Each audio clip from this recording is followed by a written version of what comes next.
salam sejahtera, salam Malaysia Madani.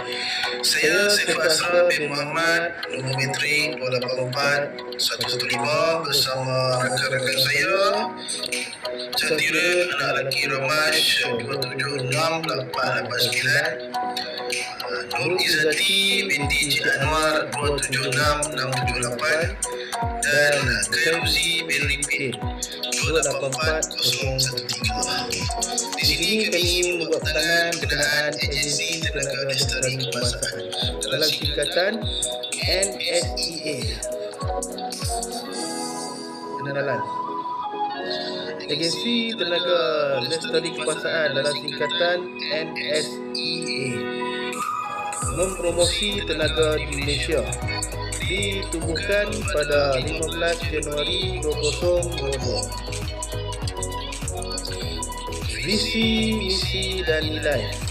Visi, pembangkit transformasi tenaga lestari di Malaysia. Misi, memajukan amalan dan dasar tenaga bersih. Dan akhir sekali, nilai, integriti, kerjasama, inovasi dan kelestarian. Fungsi utama NESA pertama adalah mengubahkan dasar dan penghargaan tenaga. Kedua adalah sokongan penyelidikan dan inovasi. Ketiga, kerajaan dan pembangunan kapasiti. Keempat adalah penglibatan pihak berkepentingan serta pemantauan dan laporan projek. Isu strategi jangka panjang, kesedaran masyarakat yang rendah, keperluan inovasi teknologi, kerjasama antara sektor masih lemah, dan cabaran kelestarian alam sekitar. Saya Nur Izzati binti Cik Anwar, nombor metrik 276-678, ingin membentangkan analisis persekitaran luaran iaitu analisis PES. Dalam usaha untuk mencapai perayaan ke arah struktur yang stabil, Malaysia menerima berbagai konteks dari segi faktor ekonomi, politik, sosial dan teknologi. Dari segi peranan faktor politik, perancangan untuk perubahan tenaga lestari di Malaysia telah dipengaruhi oleh beberapa faktor politik yang untuk meningkatkan penggunaan tenaga lestari, komitmen terhadap pemeliharaan alam sekitar dan isu perubahan iklim. Selain itu, peranan dari segi ekonomi untuk mengalahkan penggunaan tenaga yang stabil, faktor ekonomi yang penting, pelaburan dalam tenaga kerja yang stabil memerlukan bantuan kewangan yang sangat besar. Inisiatif ini juga dapat mendorong pelaburan dalam teknologi inilah yang lebih mudah seperti pembiayaan semua. Peranan faktor sosial pula, kepentingan orang ramai terhadap tenaga kerja yang stabil juga penting.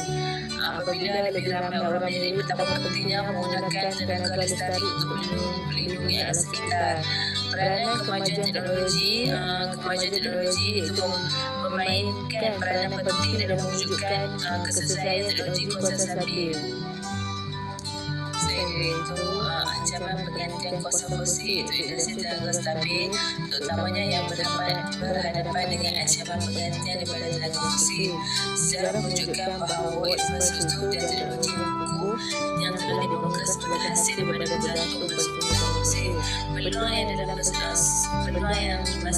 persaingan itu cabaran yang dihadapi adalah maksudnya industri tenaga fosil yang membawa peluang besar dengan penggunaan teknologi yang stabil terdapat potensi untuk menghasilkan kuasa pada kos yang lebih rendah dan lebih bersih. Dari segi ancaman pula terdapat beberapa bahaya yang bertani iaitu perubahan dalam perlembagaan teknologi apabila berkesan negatif kepada dalam jangka masa yang panjang lah. Selain itu, pergantungan kepada teknologi luar dan keputusan perdagangan global berkaitan dengan teknologi yang berkuasa kepada bekalan dan kestabilan sektor ini. Assalamualaikum. Saya Khairuzi bin Ripin, Menteri 284-013.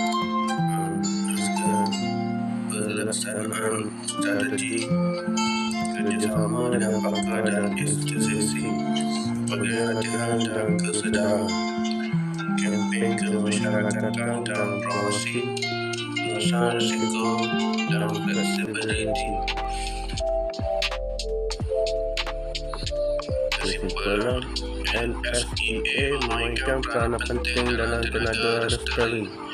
Pembangunan dan alam sekitar perlulah seimbang. Strategi kukuh amatlah penting untuk masa harapan. Sekian, terima kasih.